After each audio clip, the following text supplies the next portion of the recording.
இப்படி பொழைச்சு வந்தவங்கள கடவுளுக்கு சமம்னு சொல்லுவாங்க சாமி. இப்ப நீங்க கடவுள். ஆமா, நீங்களும் தான். நானா?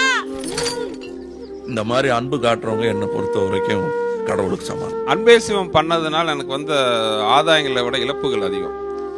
ஒரு ஆசைப்பட்டு ரொம்ப ரசித்து சந்தோஷமாக பண்ண ஒரு படத்தால் கிட்டத்தட்ட ஒரு வருஷம் நான் வீட்டில் உட்காந்துருந்தேங்கிறது தான் ஒரு உண்மையான ஃபேக்ட். இப்போ படம் இப்போ என்ன எங்கே பார்த்தாலும் இந்தியாவிலே ஆகட்டும் அப்ராட்லேயே ஆகட்டும் யார் எங்கே பார்த்தாலும் தான் என்கிட்ட சொல்லுவாங்க, ஆஹா அன்பே சிவம் பிரமாதமாக இருக்குது சார், ஏன் அந்த மாதிரி படம் எடுக்க மாட்டேங்கிறீங்கன்னு சொல்லும்போது எனக்கு கோபம் தான் வரும், சந்தோஷம் வராது.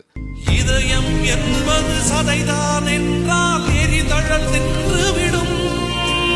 அன்பின் கருவி இதயம் என்றால் சாவை வென்றுவிடும். படம் எடுக்கும்போது நீங்களா எங்கேயா போயிருந்தீங்கன்னு கேட்க தோணும். எல்லாரும் உட்காந்து இப்போ டிவிடிலையும் நெட்லையும் பார்த்துட்டு படத்தை நல்லா இருக்குன்னு சொல்கிறாங்க. அந்த மாதிரி படங்கள் வந்த பொழுது அதுக்கான ஆதரவை வந்து ஒரு ஆடியன்ஸ்லாம் கொடுத்துருந்தாங்கன்னா மறுபடியும் அந்த மாதிரி படம் பண்ணுறதுக்கான எனக்கு ஒரு சந்தோஷம் ஆர்வம்லாம் வந்திருக்கும். எனக்கு சாமி நம்பிக்கை இருக்கு தம்பி, உங்களுக்கு எப்படியோ? எனக்கும் இருக்கு. நானா ஒருத்தனை கொல்லணும்னு வந்துட்டு மனசை மாத்திக்கிட்டு மன்னிப்பும் கேட்கிற மனுஷன் இருக்கானே, அதான் என்ன பொறுத்த வரைக்கும் சாமி.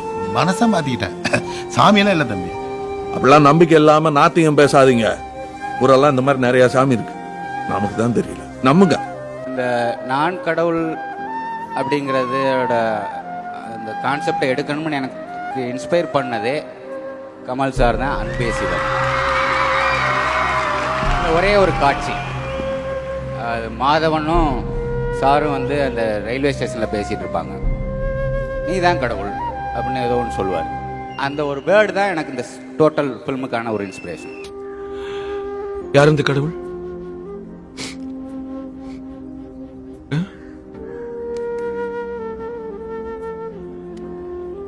Look, I don't understand your jokes, man.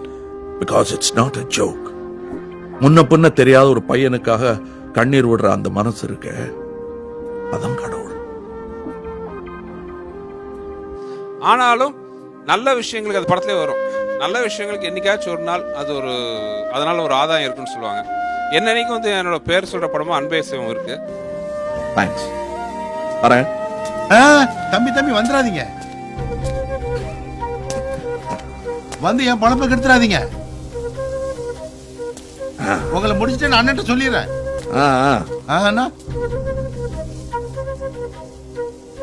உங்க பழப்ப கெடுக்க மாட்டேன், உழைச்சு போங்க. தெருக்கூத்து எப்படி சார் இருந்துச்சு அந்த பாட்டு? அதுக்கு வந்து நாங்கள் போனோம், நாங்கள் அங்கே இந்த நம்ம கூத்துப்பட்டறை இருக்குல்ல, அங்கே கூட்டின்னு போனார் எங்களை. ஓகே வாங்க அதை உட்காந்து பார்ப்போம்னு சொல்லிட்டு ஒரு நாளைக்கு போய் உட்காந்து மொத்தமாக பார்த்து, இல்லை இப்படி தான் இருக்குதுன்னு ஃபஸ்ட்டு அது என்னென்ன தெரியாமல் நம்மளால் பண்ணக்கூடாது, அதுலேருந்து உணர்ந்தது நம்ம வந்து இந்த மாதிரி இருந்தால் இந்த மாதிரி இருக்கும் இந்த மாதிரி இருக்கும்னு. அதுக்கப்புறம் நம்ம படத்துக்கு தேவையானதை நம்ம கம்போஸ் பண்ணிக்க வேண்டியது தான். இப்படி இருக்குன்னு தெரிஞ்சது இல்லையா, இதுதான் ரூட்டுன்னு தெரிஞ்சு போச்சு. அப்புறம்